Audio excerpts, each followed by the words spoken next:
Ey oğul! Anne baban yaşlanınca elinden geldiği kadar onlara yardım et.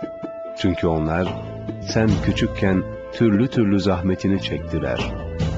Devamlı onların hayır duasını al. Beddua ederlerse dünyan da ahiretin de yıkılır. Anne babanın rızası Allah'ın rızasıdır. Onların öfkelenmesi Allah'ın gazabıdır. Ey oğul! Mümin kardeşinin bir ayıp ve kusurunu görürsen onu gizle, ifşa edip yayma.